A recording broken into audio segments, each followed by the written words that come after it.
Hello, welcome to UK Care World. Today we will learn third part of Domiciliary Care Fundamentals. Let's start. Hello, everyone, and a very warm welcome. We're here to talk about something incredibly important: food, safety, and hygiene. As care professionals, you hold the health and well-being of some of the most vulnerable people in our communities right in your hands, every single day. This session is all about giving you the knowledge you need to protect them with confidence. So, whether you're a care worker or a care support worker, the part you play in people's lives is just so vital. What we're going to cover today is designed to help you carry out your duties safely and confidently, making sure those you support are healthy and well cared for. All right, let's take a quick look at our roadmap. We'll start by understanding the health risks we're really up against. Then we'll get into the practical, day-to-day stuff, how to handle and store food safely. After that, we'll talk about your personal role in prevention. And finally, we'll wrap it all up with a quick summary and ask for your thoughts. So, where do we even begin? Well, you've got to know what you're up against, right? Understanding the risks is absolutely the first step. It's the why behind everything else we're going to talk about. The biggest threat we're working to prevent is, of course, food poisoning. Now, as the definition says, it's an illness caused by contaminated food. And for the people we care for, who might already have health challenges, it can be incredibly serious. That's why we take this so seriously. Now, this is a really useful way to picture how germs get around. It's called the chain of infection. Think of it like a series of links. You've got the germ itself, then a place for it to live and grow, then a way for it to get out, a way for it to travel, and finally, a way for it to get into a person who is susceptible. Our entire job is to find a way to break a link in that chain. And that's the whole point, really. Every single safety rule, every procedure we follow is designed to break one of those links. If we can break just one link, the infection stops. It can't spread. It's that simple, and it's that powerful. Of course, it's not just germs we have to think about.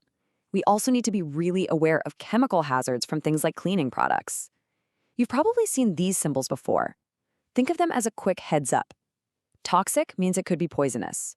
Corrosive means it could cause burns. And that general hazard symbol is just a reminder to be extra careful. The golden rule: always, always read the label. Okay, let's move into the next section and see how all this theory turns into practical, everyday action. This is your hands-on guide to handling and storing food the right way. Which brings us to the big question, doesn't it? How do we actually stop germs from spreading right where we prepare food? Well, the next few slides are going to give you some really clear, practical answers. And here it is, rule number 1, prevent cross-contamination. This is a huge one. It just means stopping germs from jumping from one food to another. The simplest way to do this? Use separate chopping boards. One for raw foods like that fish, and a different one for ready-to-eat foods like vegetables. This one is absolutely non-negotiable. Proper storage is just as important. Now take a look at this fridge. The most important thing to remember here is to always, always put raw meat and poultry on the bottom shelf. Why? It's simple. If any juices drip, they land on the bottom of the fridge, not all over the salad. It's a tiny habit that makes a massive difference. Think of yourself as the final checkpoint for food safety. That means you've got to pay close attention to labels. Check the storage instructions, and most importantly, check that use-by date. Once that date has passed, the food isn't safe. It doesn't matter if it looks or smells okay, there are no exceptions. Okay, now for one of our most powerful tools against bacteria: temperature control. It's pretty straightforward. Keeping food either really cold or really hot stops those nasty germs from growing. This diagram here gives us a great overview of the key temperature zones we need to know. For cold foods, the rule is simple and strict. The fridge needs to keep food at or below 8 degrees Celsius. That's the magic number that slows down bacterial growth. For hot food that you're keeping warm to serve, the temperature needs to stay at or above 63 degrees Celsius. This keeps it well out of the danger zone where bacteria love to multiply. And finally, for frozen food, the freezer must be at or below minus 18 degrees Celsius. Let me repeat that, minus 18. That temperature literally stops bacteria in its tracks. So, we've talked a lot about food and equipment, but now let's focus on you.